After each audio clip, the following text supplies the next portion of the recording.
Mesdames, Messieurs, bonsoir et bienvenue à cette session de l'information sur L2A TV. Dans les titres, célébration des religions endogènes au Bénin, les manifestations dans le cadre de cet événement se sont également déroulées à Parakou. Notre équipe y était pour vous. La deuxième édition du concours de beauté Reine des médias s'est achevée il y a quelques jours. Découvrez qui en est sortie gagnante dans quelques instants. Chaque 10 janvier, le Bénin célèbre ses religions endogènes. Un grand rassemblement annuel avec un impact économique direct. On en parle dans ce journal. De nouveau, bonsoir. Ce 10 janvier, le Bénin a célébré la fête nationale des religions endogènes. Si la ville historique de Ouida a abrité les manifestations officielles, la cité des Koborous a également célébré à sa manière cette fête. Retour en images sur les dites manifestations avec Jonas Obossou et Rodrigue Olympio.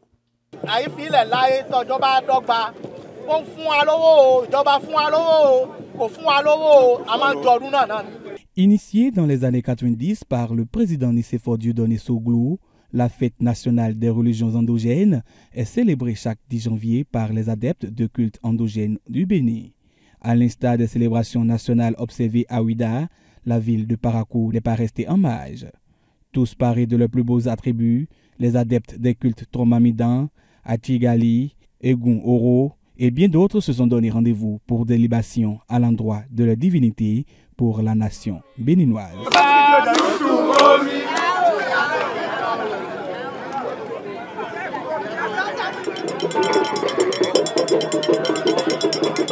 Ici présent sur la place, vous avez la divinité Mami, Dan et puis Tron qui sont sur le site. Il y a aussi Atigali qui est sur le site et il y a le culte Egun Oro qui est encore sur le site. Donc nous sommes venus faire l'immolation pour faire la prière à nos ancêtres, demander, implorer la bénédiction de nos ancêtres pour qu'il y ait la paix et surtout la tranquillité dans tous les foyers dans la République du Bénin.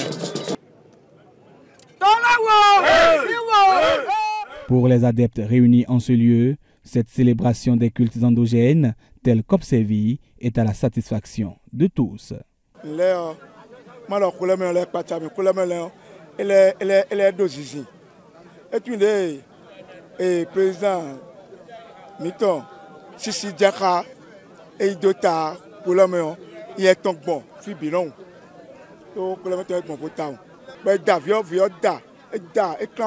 Je remercie tout le monde, je remercie le président de la République, tout le monde dans le Bénin et notre divinité, tous les dignitaires et les cultes endogènes, je les remercie beaucoup parce que tout ce qu'ils ont fait aujourd'hui, c'est Dieu qui va les récompenser et les membres de nos ancêtres. Je les remercie pour chaque année, on accueille toujours ensemble comme ça parce que l'union fait la force. Et pour cela, d'une même voix, ils prient pour la paix au Bénin.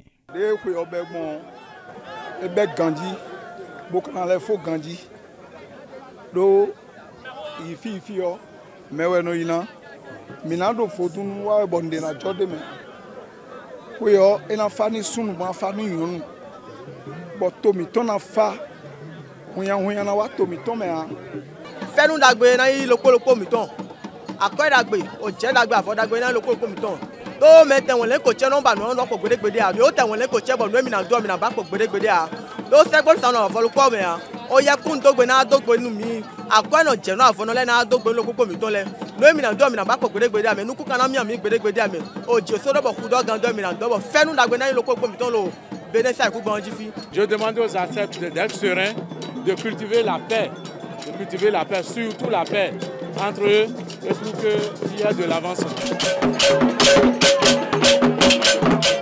La paix reste donc le mot d'ordre et heureux des présages reçus, chants, danses et autres démonstrations des différents cultes ont agrémenté la célébration de cette fête nationale dans la cité des Koborous.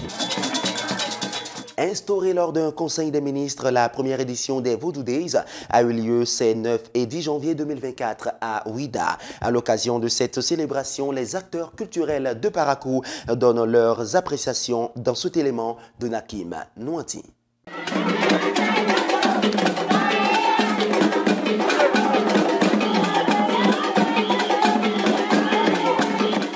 ce concept de Vodun Days n'est pas trop nouveau. Si vous avez bonne mémoire, il y avait eu WIDA 92, qui est un projet après, qui est mort, et aujourd'hui le Vodun Days. Mon appréciation par rapport à cette décision, c'est que c'est une très belle décision qui permettra davantage pour positionner à l'international la destination Bénin à travers notre patrimoine qu'est le Vodun.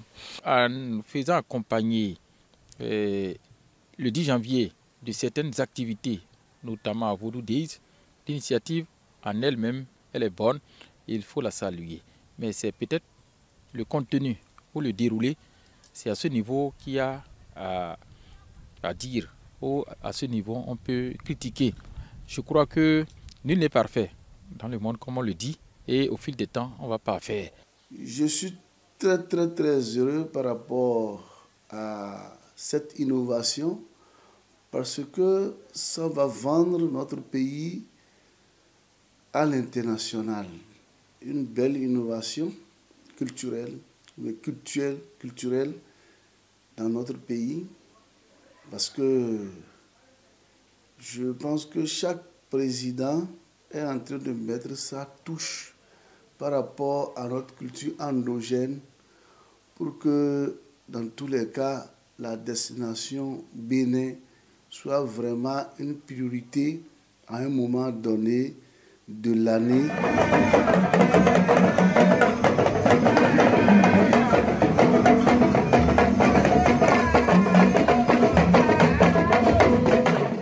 Il faut dire que les Vodun Days ne sont pas pour forcément promouvoir les couvents. Non, les Vodun Days sont une manière de mettre la commercialisation, le positionnement, la monétisation, je vais peut-être dire, de ce patrimoine-là. Et donc, on doit faire très attention à ce qui se met à la face du monde et à ce qui est encore pour le couvent. Sur le plan touristique, ça permettra réellement de booster le développement touristique du Bénin à travers la venue, l'augmentation du flux de touristes et également l'entrée de devises extérieures au Bénin. Pour, j'allais dire, stabiliser le vivre ensemble, le pays, etc., on pourrait généraliser pour permettre à celui qui a le Vodun ou celui qui s'élève le Vodun dans la partie méridionale, qu'on permette en ce moment à celui qui a, je ne sais pas, le bon ou le gongué, etc., le ourou dans le septentrion, qu'il puisse également célébrer cette fête-là au même moment que les autres. Là, ça permettra de mettre tout le monde au même niveau d'information et dans l'ambiance festive. Le Bénin est un et indivisible pour moi. Que la fête soit faite à Grand Popo, qu'elle soit faite à Adjoum, qu'elle soit faite à Tumi ou à Materi, c'est le Bénin qui gagne. Ça doit commencer de quelque part. Si aujourd'hui on me demande de prendre la garnie pour amener ça à Abomey, ça c'est une lutte qui va commencer. Donc franchement, on ne peut pas en vouloir aux autorités qui ont voulu que la capitale soit au niveau de Ouida. La discussion n'est pas là. La discussion peut-être c'est de voir les prochaines éditions, comment faire pour embraser tout le pays. Parce que si c'est bon, tout le monde veut. Le Bénin est en pleine célébration de ses religions endogènes. Tout comme par le passé, cet événement a réuni des milliers de personnes venant de plusieurs pays du monde. Quel en est l'avantage économique? Élément de réponse avec Éric Cyril Azagon.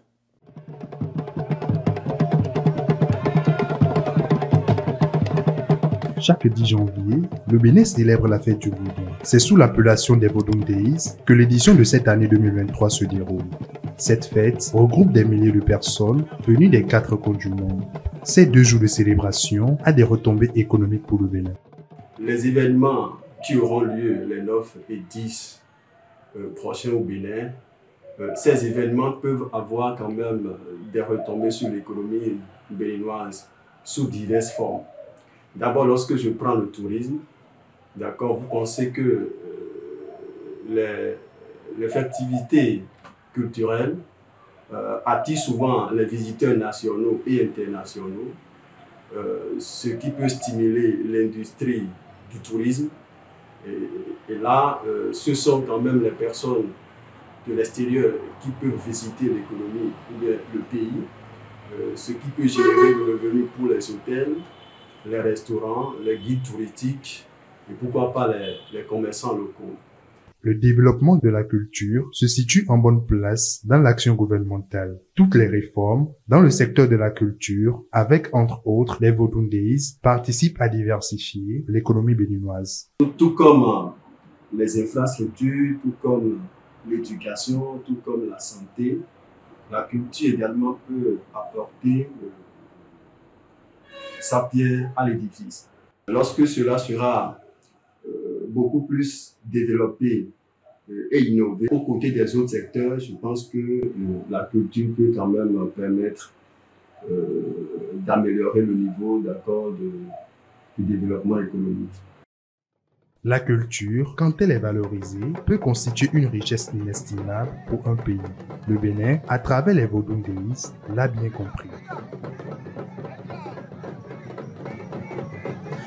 On continue ce journal et on parle de la grande soirée du concours Reine des médias qui est à sa 2e édition, qui a connu son épilogue. Au terme de la compétition, Claudette Sodinon a été couronnée reine. Le point dans ce reportage.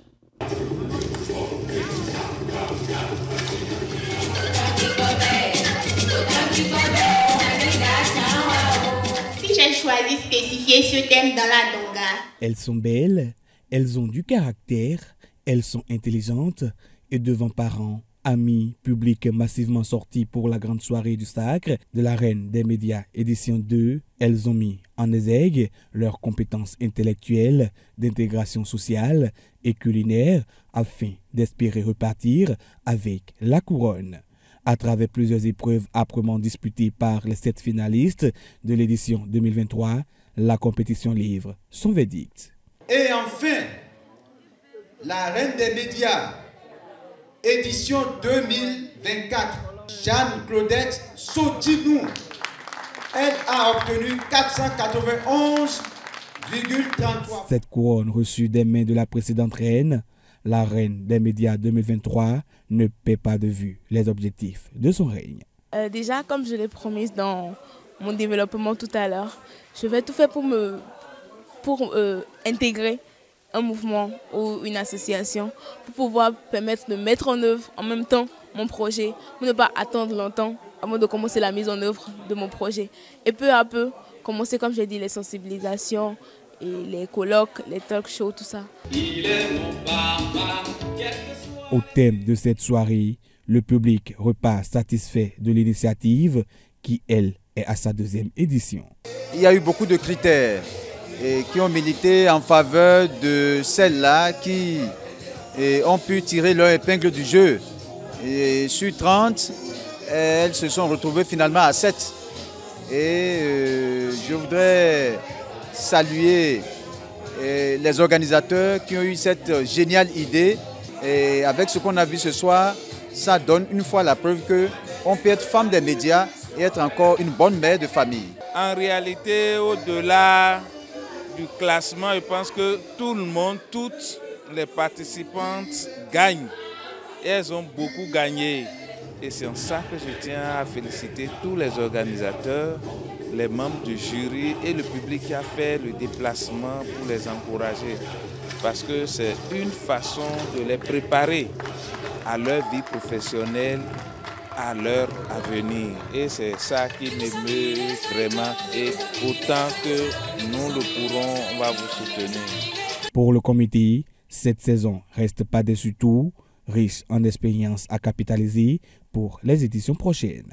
Cette année, on ne peut pas dire que c'est une réussite totale, mais on peut dire qu'on a eu un peu plus d'avancées comparativement à l'année dernière. Nous comptons faire le nécessaire pour que ça soit plus intéressant l'année prochaine. Je remercie tout le monde, je remercie le public. Je profite de l'occasion pour inviter toute entreprise, toute personne qui souhaiterait soutenir le concours Reine des médias. Bon, elle est la bienvenue et nous serons ravis de collaborer et de permettre à cette initiative d'avancer, puisque c'est Paraco qui gagne. Rappelons qu'au départ de cette édition étaient présentes 30 candidates.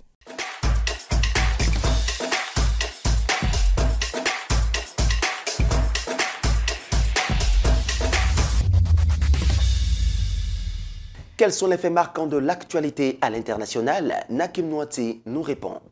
L'Afrique du Sud accuse l'Israël d'actes de génocide contre le peuple palestinien à Gaza. Une plainte déposée devant la Cour internationale de justice, principal organe judiciaire des Nations Unies. L'Israël a rejeté avec dégoût ces accusations. C'est jeudi 11 janvier et vendredi 12 janvier 2024 à La Haye, la Cour internationale de justice s'est penchée sur la situation à Gaza. C'est une procédure en plusieurs étapes qui s'est ouverte ce jeudi et c'est l'Afrique du Sud qui a décidé de lancer cette procédure au titre de la Convention des Nations Unies sur le génocide. Les représentants sud-africains estiment qu'Israël est en train de commettre un génocide dans la bande de Gaza. La première journée d'audience était consacrée à la présentation de leurs arguments pour demander des mesures d'urgence. Autre nouvelle, le Burundi a annoncé fermer toutes ses frontières avec le Rwanda voisin ce jeudi après-midi. Cette décision survient après de nouvelles tensions entre JDK et Kigali autour de l'implication des troupes burundaises dans le conflit au nord Kivu. D'autres informations précisent qu'en Tunisie, le journaliste Ziad El Hani a été condamné à 6 mois de prison avec sursis.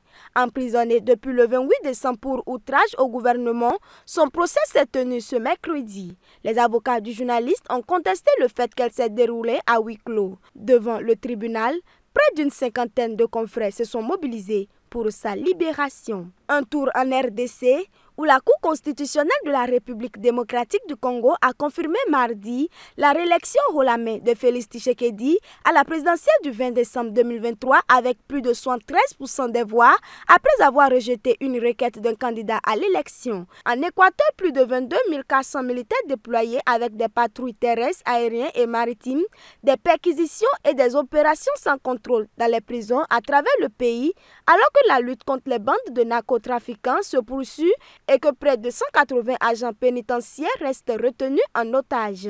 Pour rappel, ce mardi 9 janvier, des hommes cagoulés et armés ont surgi en direct sur un plateau de la télévision publique, prenant en otage journalistes et techniciens jusqu'à l'intervention des forces de l'ordre.